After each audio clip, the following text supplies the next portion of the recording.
안녕하세요. 토큰포스트입니다. 2025년 7월 31일 오후 암호화폐 시장 최신 동향과 여러분께서 주목하실 만한 소식들 좀 깊이 있게 살펴보겠습니다. 자, 먼저 현재 시장 상황부터 좀 빠르게 짚어보죠. 오후 4시 기준인데요. 주요 암호화폐들이 약간 혼조세를 보이고 있습니다.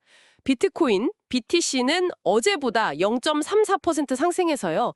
11만 8,683달러 선에서 거래 중이고요. 이더리움 ETH는 1.24% 올라서 3,872달러 기록하고 있네요.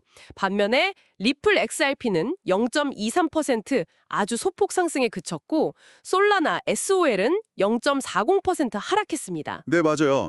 전체 시가총액은 3조 9천억 달러 수준으로 뭐 큰 변화는 없지만 그 안을 들여다보면 좀 재밌는 움직임이 보입니다. 비트코인 점유율은 60.6%로 살짝 줄었고요. 반면에 이더리움 점유율은 12%로 약간 늘어났죠. 여기서 좀 흥미로운 건 그 파생 상품 거래량이 어제보다 한 9% 이상 증가했다는 점인데요. 선물이나 옵션 같은 파생 상품 거래가 된다는 건 단기 변동성에 대한 어떤 예측이나 대비 움직임이 활발해졌다. 뭐 이런 신호로 읽을 수 있거든요. 시장 참여자들이 뭔가를 좀 대비하고 있다. 이런 뜻이겠죠. 네, 그렇군요. 오늘 저희가 특히 주목한 핵심 소스는요, 바로 기관 투자자들의 이더리움, ETH 보유량이 크게 늘었다는 데이터입니다. 기관들이 전략적으로 보유 중인 이더리움 규모가 처음으로 100억 달러, 우리 돈으로 14조 원을 넘어섰다고 하는데요. 전체 이더리움 공급량의 한 2.26% 정도 되는 규모라고 합니다. 자, 이 현상, 이거 어떻게 봐야 할까요? 네, 여기서 정말 흥미로운 지점은요. 그 블랙록의 이더리움 ETF 있잖아요. 티커명 ETHA. 이게 단독으로 보유한 규모가 약 11억 3천 달러, 전체 공급량의 2.46%에 달한다는 사실입니다. 잠깐만요. 그럼 방금 말씀하신 전체 기관 보유량 추정치 100억 달러보다 블랙록 ETF 하나가 더 많다는 건가요? 네. 그게 아마 집계 방식의 차이일 수도 있고요. 아니면 뭐랄까 블랙록의 시장 진입 규모가 그만큼 압도적이다. 이걸 보여주는 걸 수도 있습니다. 중요한 건 뭐냐면 이게 단순한 투자를 넘어서는 거라는 거죠.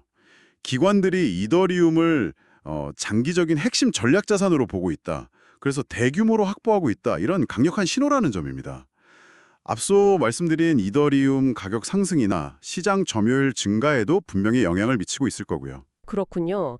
단순히 시장 흐름 따라가는 게 아니라 이더리움 자체의 가치를 보고 베팅하는 기관들이 많아졌다. 이런 의미로 해석될 수 있겠네요. 그러고 보니 궁금한 점이 생기는데요. 여러분도 비슷하게 생각하실지 모르겠습니다만 기관들이 이렇게 이더리움에 크게 투자하는 이유가 이게 그냥 분산 투자 목적일까요? 아니면 혹시 이더리움의 그 기술적 토대 있잖아요. 예를 들면 디파이라던가 스마트 계약 같은 그런 활용성에 대한 더 깊은 장기적 확신 이런 걸까요? 그거 아주 중요한 질문입니다. 네. 현재로서는 뭐 두 가지 측면이 다 작용하고 있다고 봐야겠죠. 포트폴리오 다각화는 당연히 기본이고요.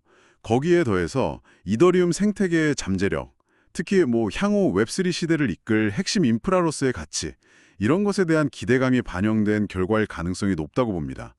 그리고요, 이더리움에 대한 기관의 이런 관심과 더불어서 시장의 다른 한 축인 비트코인 쪽에서도 좀 중요한 움직임이 포착됐습니다. 바로 고래라고 불리는 그 비트코인 대규모 보유자들의 동향인데요.